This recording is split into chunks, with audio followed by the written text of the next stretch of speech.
Watch for the potholes. Find out how in this episode of 5 Minutes Closer.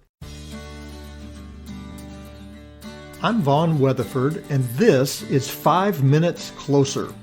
For the next 5 minutes, let's explore some biblical truths and apply them to your life. No podcast, including this one, can transform your life or give you what you really need. Only Jesus can do that. You can find out why in what I've called the first five episodes of 5 Minutes Closer. Each following episode explores scriptural truths that, if you follow them, will bring you 5 minutes closer to the person God created you to be. Let's see if we can get you 5 minutes closer. Most cities have a group of workers who go around repairing problems on their roads. Where I grew up, they called them the Pothole Patrol. Potholes can be real problems. Now and then, news media run stories on potholes that have grown so large they swallow an entire car. We never had them like that on our street, but we did have potholes, and you had to keep your eyes out for them, especially when I was riding my bike. Even a small pothole could send me over the handlebars. The main thing was to keep your eyes on the road ahead of you. Sometimes I didn't do that very well as a child. I'd be riding along and suddenly my mom would yell, "Watch out!" while she was on the porch because she saw that I was about to ride into a pothole in front of our house. She knew the cost of dental work. Don't ask me why. Life is full of potholes. It's important to watch where you're going, and that was the primary theme of John's letter that we call 2 John. He summarizes it in verse 7 and 8. There the Bible says, "For many deceivers have gone out into the world, those who do not confess the coming of Jesus Christ in the flesh. Such a one is the deceiver and the Antichrist. Watch yourself, so that you may not lose what we have worked for, but may win a full reward." John knew what believers faced in the numerous challenges of the New Testament world. One of the biggest was false teachers.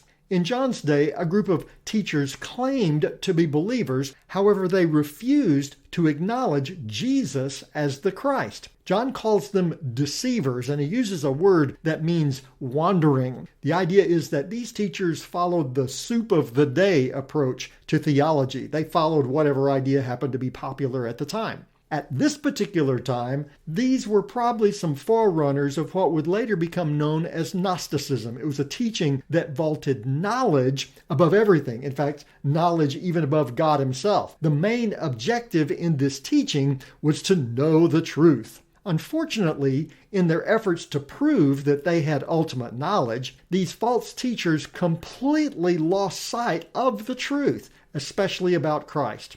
They denied, among other things, the incarnation, that Jesus was the same as God. And in doing so, they rejected the very heart of the things that Jesus himself taught. John spares no words about these false teachers and their teachings. He writes that anyone who denies the deity of Christ sets themselves against the one true Christ. There was no middle ground. And so John cautions believers to watch out.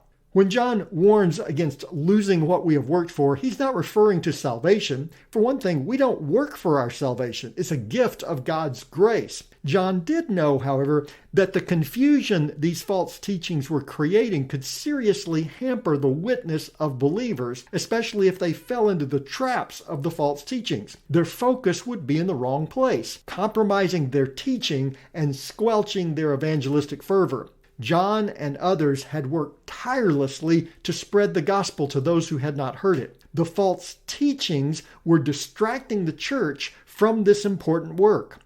John was growing old. He realized he was nearing the finish line of his own earthly life. He didn't want to stumble in these final days of his time the Lord had given him, and he certainly didn't want to see that happening in the church. And so he warns them to watch out.